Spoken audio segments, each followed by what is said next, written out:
साध संगत जी, प्यार से कहना। धन निरंकार जी, आशा करती हूँ आप सभी बहुत अच्छे होंगे। आप सभी का बहुत बहुत स्वागत है। एक नई साखी के साथ फिर से हाजिर हूँ मैं।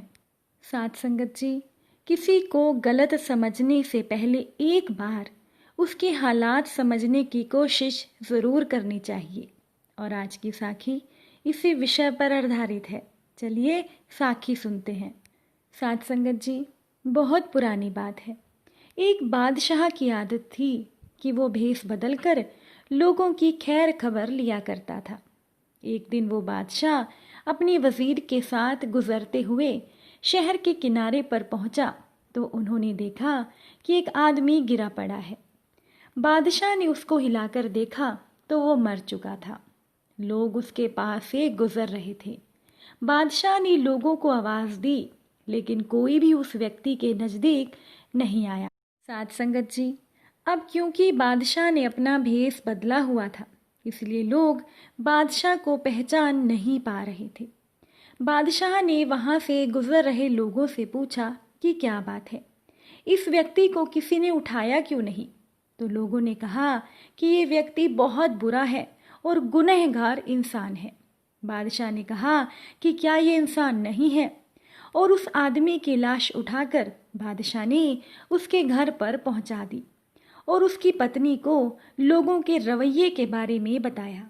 साध संगत जी, उसकी पत्नी अपने पति की लाश को देखकर रोने लगी और कहने लगी कि मैं गवाही देती हूँ कि मेरा पति बहुत ही नेक इंसान है। अब इस बात पर बादशाह को बड़ा ताज्जुब हुआ और बादशाह कहने लगे कि ये कैसे हो सकता है। सभी लोग तो इसकी बुराई कर रहे थे और तो और इसकी लाश को हाथ तक लगाने को भी तैयार नहीं थे। इस पर उस व्यक्ति की पत्नी ने कहा कि मुझे भी लोगों से यही उम्मीद थी। दरअसल हकीकत ये है कि मेरा पति हर रोज शहर के शराब खाने में जाता था, शराब खरीदता और घर लाकर नालियों में डाल देता था और कहता था कि चलो कुछ तो गुनाहों का बोझ इंसानों से हल्का हुआ। उस महिला ने बादशाह से कहा कि मैं अपने पति से कहती थी कि याद रखो, जिस दिन तुम मर गए लोग तुम्हें नहलाने के लिए तक नहीं आएंगे और ना ही तुम्हारी अर्थी को कंधा देने आएंगे।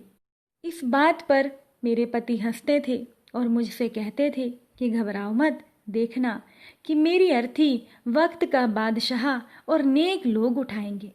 अब उस महिला की बात को सुनकर बादशाह रो पड़ा और कहने लगा कि मैं ही बादशाह हूँ और हम ही इसकी अर्थी को कंधा देंगे और इसका दाह संस्कार भी करवाएंगे। साध संगत जी, हम सभी भी कुछ न कुछ देखकर या दूसरों से कुछ सुनकर अपने फैसले कर बैठते हैं। अगर हम दूसरों के दिलों के भेद को जान जाएंगे तो हमारी जुबानें गूंगी हो जाएंगी। इसीलिए किसी को गलत समझने से पहले देख लिया करें कि वो ऐसा है भी या नहीं, और हमारे सही या गलत कहने से सही गलत नहीं हो जाएगा और जो गलत है वो सही नहीं हो जाएगा। साथ संगत जी, हम दूसरों के बारे में फैसला करने में केवल अपना वक्त बर्बाद करते हैं। इससे बेहतर ये होगा कि हम अपना कीमती वक्त किसी की बुराई करने के बजाय अच्छी सोच के साथ परोपकार में लगाएं। किसी को गलत समझने से पहले एक बार उसके हालात को समझने की कोशिश ज़रूर करें। हम सही हो सकते हैं, लेकिन मात्र हमारे सही होने से सामने वाला गलत नहीं हो सकता। सच्चे और शुभ चिंतक लोग हमारे जीवन में सितारों की तरह होते हैं। वो चमकते तो सदैव ही रहते हैं, परंतु दिखाई भी तभी देते हैं जब जिंदगी में अंधकार छा जाता है। साथ संगत जी, बेशक इस संसार में दुर्गुणों की भरमार है, परंतु हम में भी कम अवगुण तो नहीं है। किसी और में दोष खोजने से बड़ा अवगुण भला क्या होगा। एक बार की बात है, एक गुरुकुल के आचार्य अपने शिष्य की सेवा से बहुत प्रभावित हुए। विद्या पूरी होने के बाद जब शिष्य अपने गुरु से विदा होने लगा तो गुरु ने अपने शिष्य को आशीर्वाद के रूप में एक दर्पण दिया। साध संगत जी, वो कोई साधारण दर्पण नहीं था। उस दिव्य दर्पण में किसी भी व्यक्ति के मन के भाव को दिखाने की पूरी क्षमता थी। अब वो शिष्य गुरु के इस आशीर्वाद से बड़ा प्रसन्न था। उसने सोचा कि चलने से पहले क्यों ना दर्पण की क्षमता की जांच कर ली जाए। अब परीक्षा लेने की जल्दबाजी में उसने दर्पण का मुंह सबसे पहले गुरुजी के सामने कर दिया। अब शिष्य को तो बहुत सदमा लग गया। अब वो दर्पण ये दिखा रहा था कि गुरुजी के हृदय में मोह, अंधकार, क्रोध आदि दुर्गुण साफ नजर आ रहे थे।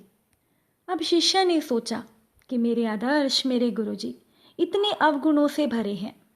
ये सोचकर वो बहुत दुखी हुआ। दुखी मन से वो दर्पण लेकर गुरुकुल से रवाना हो गया।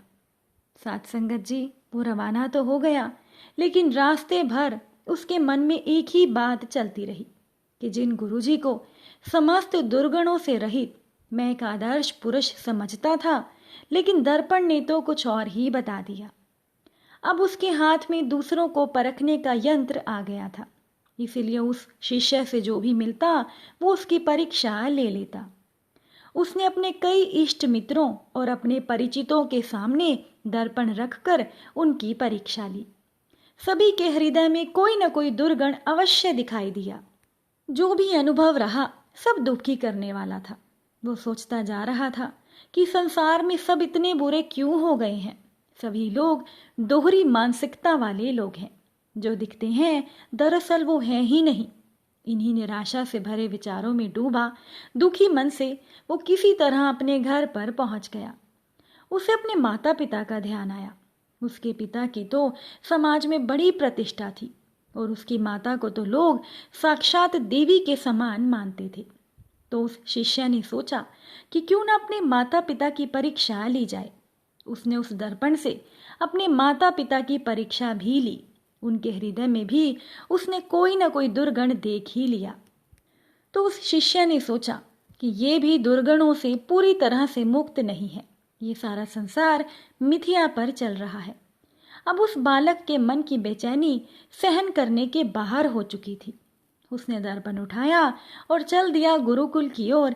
शीघ्रता से वो गुरुकुल पहुंचा और सीधा जाकर अपने गुरुजी के सामने खड़ा हो गया। अब उनके गुरुजी उसके मन की बेचैनी देखकर सारी बात का अंदाजा पहले ही लगा चुके थे।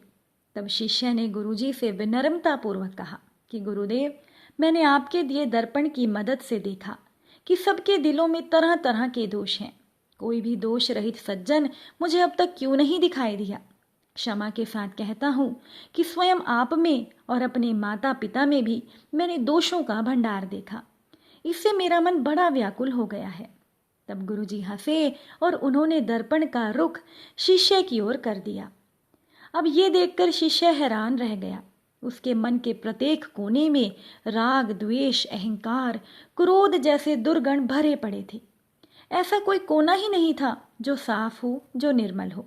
गुरुजी ने बोला कि बेटा, ये दर्पण मैंने तुम्हें अपने दुर्गुण देखकर जीवन में सुधार लाने के लिए दिया था, ना कि दूसरों के दुर्गुण खोजने के लिए। जितना समय तुमने दूसरों के दुर्गुण देखने में लगाया, उतना समय अगर तुम खुद को सुधारने में लगाते तो अब तक तुम्हारा व्यक्तित्व बदल चुका होता। साथ संगत जी, मनुष्य की सबसे बड़ी कमजोरी यही है कि वो दूसरों के दुर्गुण जानने में ज़्यादा रुचि रखता है, खुद को सुधारने के बारे में सोचता ही नहीं। इस दर्पण की यही सीख है जो तुम नहीं समझ सके। अब कितनी बड़ी बात कही उन्होंने कि बेशक इस संसार में दुर्गुणों की भरमार है, परंतु हम में भी तो कम बुराइयां नहीं हैं। किसी और में दोष खोजने से बड़ा अवगुण भला क्या होगा। यदि हम स्वयं में थोड़ा थोड़ा करके सुधार करने लगे तो हमारा व्यक्तित्व ही बदल जाएगा, पर हम ऐसा करेंगे नहीं। इसका कारण सबसे कठिन काम तो यही है, खुद की कमी को परखना, फिर उसे स्वीकार करना और उसे ठीक करने की हिम्मत दिखाना।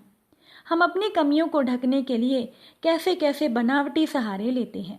अपने अंदर आई हर कमी के लिए हम दूसरों को दोषी मानते हैं।